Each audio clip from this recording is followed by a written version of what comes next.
projet de Fantomas est né quand je me suis rendu compte que c'était un personnage qui était vraiment présent dans l'inconscient collectif français, même chez les enfants. Tout le monde connaît ce nom-là. Il est évoqué à peu près toutes les semaines dans la presse, à la radio. Enfin, il y a toujours ce nom qui tombe pour une raison ou pour une autre. Et qu'il n'y a rien qui a été fait, pratiquement rien qui a été fait depuis les années 60 et le Fantomas de De Funès et Jean Marais, d'André Hunebelle. Je me suis dit c'est dommage parce que c'est ça dans l'imaginaire des gens qui le connaissent un petit peu et puis sinon ils n'en savent pas bien et il y a matière à faire beaucoup mieux. Enfin en tout cas à faire beaucoup plus sombre et beaucoup plus intéressant et donc voilà, c'est comme ça que c'est né. En fait, moi j'ai pas de vocation patrimoniale, je m'en fiche, mais je trouve que c'est plus intéressant, le personnage est plus intéressant quand on va le chercher pour ce qu'il est réellement, c'est-à-dire vraiment le maître du mal, un vrai méchant à la Orangina rouge. Plutôt que comme un clown avec une déesse volante. Il est beaucoup plus... c'est difficile en fait de travailler de la mythologie moderne, c'est pas si facile que ça, il n'y en a pas tant que ça, et là il y en a une française, rare, parce qu'il n'y en a pas beaucoup des françaises, qui est à l'égal des super-héros américains, donc je me suis dit là il y a quand même de la matière et c'est bien. Quand on a 32 livres qui sont quand même un peu écrits n'importe comment, faut bien le dire, parce que c'était presque de l'écriture automatique, les mecs qui dictaient leurs livres sur des rouleaux de cire et c'était ensuite retranscrit par une secrétaire ou je ne sais pas comment ça s'appelait à l'époque. La seule chose à chercher, c'est des personnages et des bonnes idées. C'est un peu comme si vous vous trouviez face à un coffre à jouets. Et voilà, tiens, là je vais prendre Buzz l'éclair, et là je vais prendre la Barbie, et là je vais prendre l'accident de voiture de la scène 4 et machin, et puis ensuite on raconte sa propre histoire, on rajoute des scènes, on enlève des trucs. Il n'y a pas vraiment de souci d'adapter, il y a juste... Moi je pense que c'est exactement la même chose que quand un auteur travaille sur Batman par exemple. Même s'il se tape encore un reboot, il est un peu obligé de faire la mort des parents machin, au bout d'un moment c'est juste des accessoires. C'est Batman, c'est le Joker, c'est Gotham City, c'est la Batmobile. Qu'est-ce que je fais avec ça? C'est exactement la même chose pour moi, Fantomas. C'est un objet pop moderne. C'est vraiment, c'est de la culture pop. C'est du Tarantino en fait, c'est du Batman, je dis pas c'est du super-héros, je dis pas c'est du comics. C'est vraiment une histoire qui, à mon avis, pourrait même se décliner au cinéma. C'est quelque chose qui a le potentiel d'être de faire partie de notre culture, parce que Fantomas fait partie de la culture, mais la culture populaire. Peut-être que c'est quelque chose qui me vient justement du monde de l'animation, où il fallait que je copie le style de toutes sortes de personnes. Souvent, ça pouvait être très déformé, très mignon, et d'autres fois plutôt réaliste. Donc, c'est peut-être un amalgame de tout ça. Puis moi, comment j'écrirais mon dessin, je sais pas. Ouais, je fais ce qui me plaît, c'est tout. Je pense que l'histoire, c'est sûr qu'elle a influencé. J'aurais probablement pas pris ces directions-là si j'avais travaillé sur, je sais pas, une bande dessinée d'humour, Fleur bleue ou quelque chose dans le genre. C'est sûr que mon dessin aurait pris un autre chemin. Après, on m'a pas forcé non plus dans cette direction-là. C'est arrivé comme ça. Je n'ai pas demandé spécifiquement à Julie de mettre les personnages sur ressort, mais c'est vrai que à chaque fois que j'écris une scène de dialogue, j'essaie de faire en sorte que ce ne soit pas des gens juste assis autour d'une table, qu'il se passe quelque chose de plus.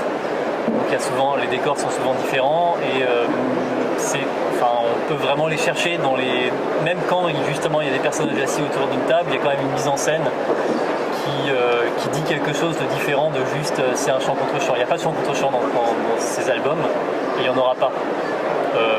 Entre autres parce que moi je suis allergique et aussi parce que j'ai pas envie d'infliger à un dessinateur avec lequel je travaille de faire juste ça, de faire le visage de la fille, le visage du mec, le visage de la fille, le visage du mec, le visage de la fille, le visage du mec.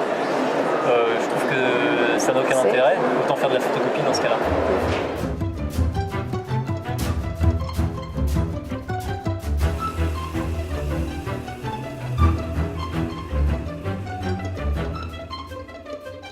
Ma théorie, et pour l'instant personne m'a dit le contraire, ma théorie c'est que c'est le premier et c'est l'inspirateur.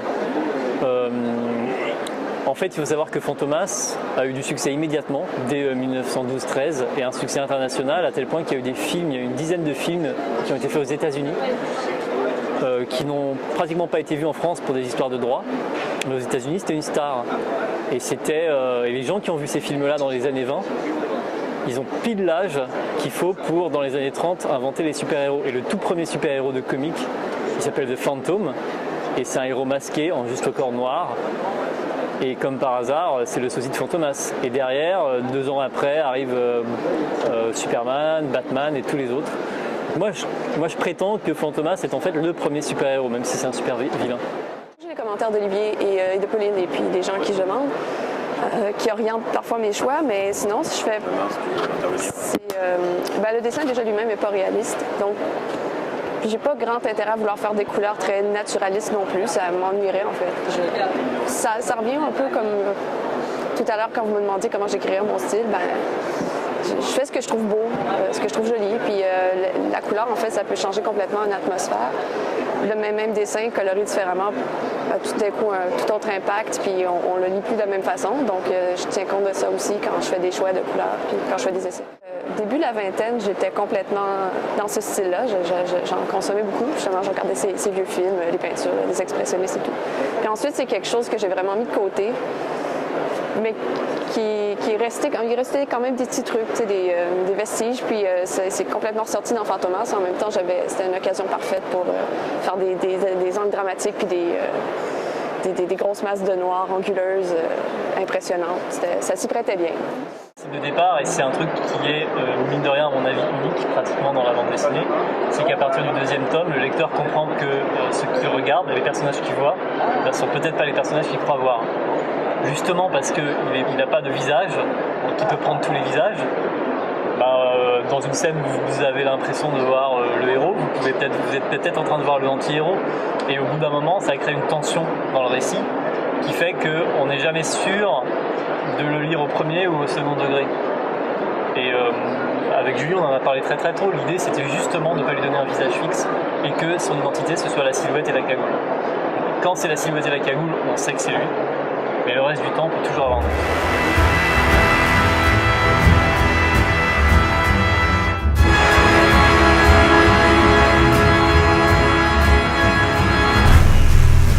Je ne me suis jamais demandé comment le rendre sympathique.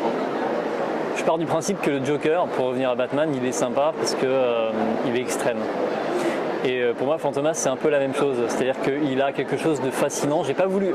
Il est tout à fait possible de faire une adaptation de Fantomas hyper premier degré, où le type est un vrai méchant, qu'on va voir égorger des femmes, éventrer des enfants, manger de la viande crue. Mais moi, en fait, j'ai voulu vraiment être dans quelque chose de jubilatoire, pour que à la fois on soit horrifié et à la fois on en ait toujours envie de plus. Et comme a dit Hitchcock, meilleur est le méchant, meilleure est l'histoire.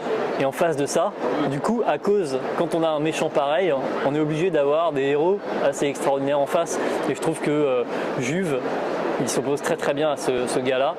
Et j'ai l'impression, moi, quand j'entends les retours des lecteurs, qu'ils ont autant envie que Fantomas et que Juve arrivent à leur fin. Et c'est pour ça que ça devient un roman feuilleton, parce qu'il ne peut pas y avoir de fin.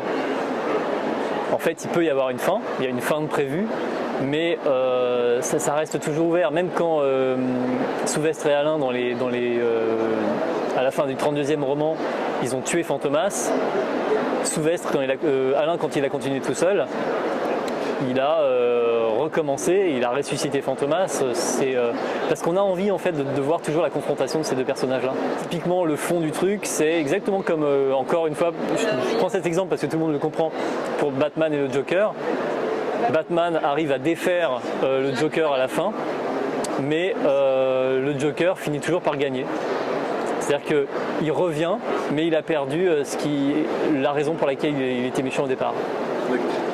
Je pense que tour à tour, je m'identifie à chacun des personnages. Souvent, ça arrive dans le tome 2 en particulier, Juve enfermé dans son appartement qui devient fou. Je le sentais, là.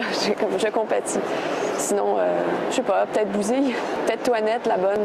Les personnages préférés pour l'instant, bien que je sais que Fandor, normalement, il est appelé à devenir mon préféré, mais il ne l'est pas encore pour l'instant. Je pense que j'aime beaucoup Juve et sa servante. J'aime bien la relation qu'ils ont.